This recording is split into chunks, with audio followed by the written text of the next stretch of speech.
pagbabalik ni Jesus. Alleluia, alleluia, alleluia, alleluia.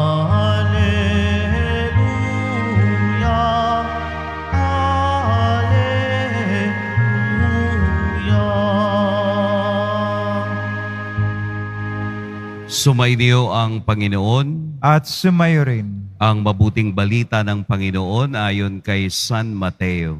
Papuri sa iyo, Panginoon. Noong panahong iyon, sinabi ni Jesus sa kaniyang mga alagad, "Kaya magbantay kayo, sapagkat hindi ninyo alam kung anong araw paririto ang inyong Panginoon.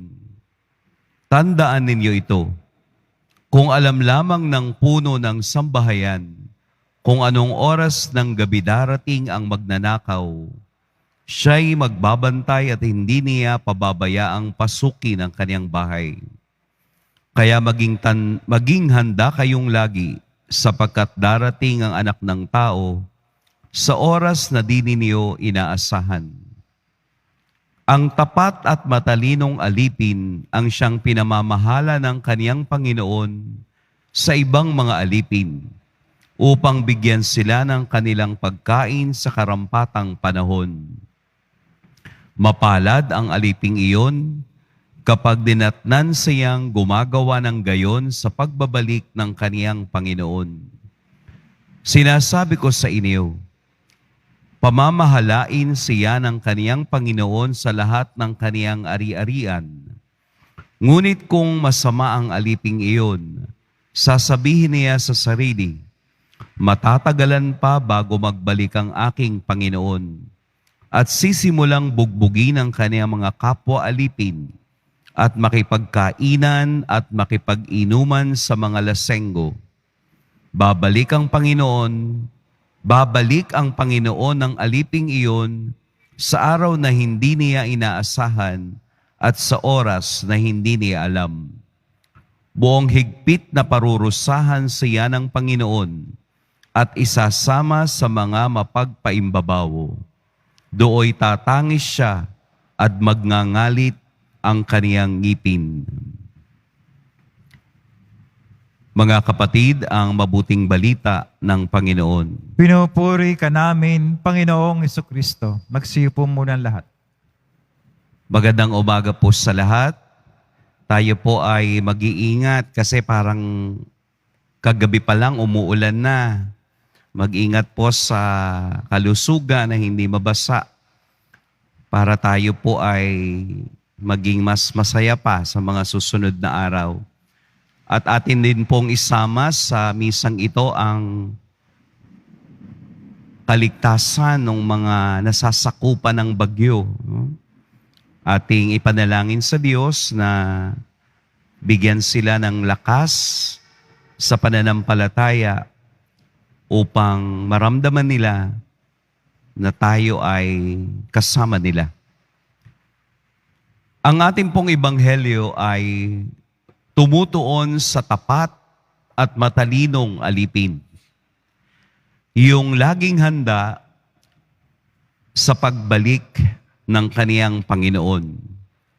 Isang talinhaga na ginamit ni Jesus upang tayo ay bigyan ng babala na ang Diyos sa kaniyang pagbalik, kahit na ang kaniyang mga tapat at matalinong alipin ay hindi alam ang oras na iyon. Kaya binibigyan tayo hindi lamang ng babala, kung hindi ng isang senaryo o katotohanan na ang Diyos ay babalik sa oras na hindi natin alam. Kaya tayo ay pinaghahanda, kaya tayo ay binibigyan ng isang pagkakataon sa araw-araw na ang tangi lamang nating dapat gawin ay ang umasa at gumawa ng paraan na tayo ay handa sa kaniyang pagdating. Naiyahalin tulad nga minsan ang pagdating ng Panginoon sa tulad ng isang magnanakaw Yun bang sinasabi nating the least we expect? Yun bang bagay, oras, lugar o pangyayari na hindi natin inaasahan na darating ang Panginoon? Ito yung nakatutuwa o minsan nakaiinis din na may mga kakilala tayo o mga kaibigan o mga tao sa ating paligid na gumagawa ng sabi nating multo. Ano ibig sabihin po ng gumagawa ng multo? Yung bang gumagawa ng kababalagan, gumagawa ng kasalanan. Tapos ang sasabihin nila, hindi naman nakikita. Di ba ganun yung mga tao na gagawa ng pagkakamali o kasalanan, tapos i-justify nila, hindi naman nakikita. Hindi nakikita po.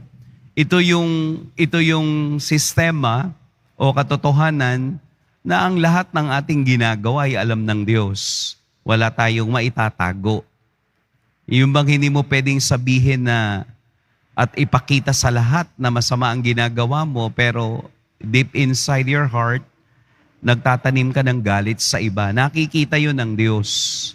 Nalalaman yun ng Diyos.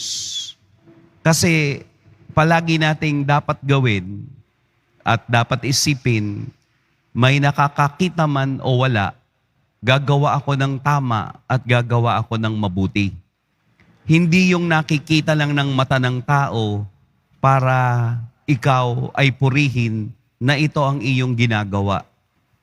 Pero sa mata ng Diyos, lahat ng ating balakin, lahat ng ating nadarama, lahat ng ating iniisip, ito ay nakikita at nababatid ng Diyos.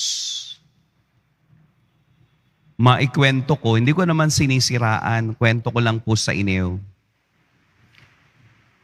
Nung ako po ay nasa seminaryo, meron akong isang kasamahan.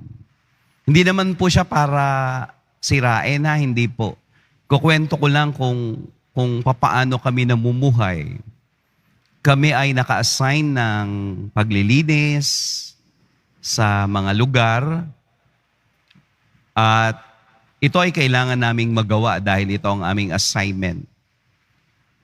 Ay medyo meron akong kasamahan na medyo tamad. Totoo naman yun, may mga kasama ka talagang tamad, natural yun, no? Ang ginagawa niya kapag wala yung aming rector, siya ay natutulog. So yung kaniyang assignment ay hindi niya nagagawa. Pero kapag nandyan yung rector at umiikot-ikot sa seminaryo, napakasipag po. Halos kahit hindi niya nagawain, gagawin niya para ipakita na siya ay nagtatrabaho. Since may mga kasamahang nakakakita sa kanya, parang siya ay ginawa ng prank. It's a prank. Isang araw, 1:00 ng tanghali, ang lahat ay natutulog. Biglang nagbusina yung isang sasakyan. It's a prank. Binusinahan yung sasakyan na nandyan na yung rector. Alam nyo, kahit na siesta at natutulog, bumangon siya at dumampot ng walis. At kung saan dadaan yung rector, doon siya magwawalis. Bakit? Kasi hinahanap niya yung, wow, kahit pala pahinga, nagtatrabaho ka. Yun bang affirmation? Affirmation ng mga taong nasa paligid niya upang siya ay bigyan ng affirmation na hindi naman totoo ang kaniyang ginagawa. Minsan kadalasan, di ba ganun tayo? Sa harapan ng boss, sa harapan ng mga superior, magagaling at masisipag. Pero pag wala nang nakakakita, wala na, nag-iiba na. Ito yung mensahe ng Ebanghelyong dinadala tayo na whether binabantayan tayo o hindi, gagawa tayo ng mabuti.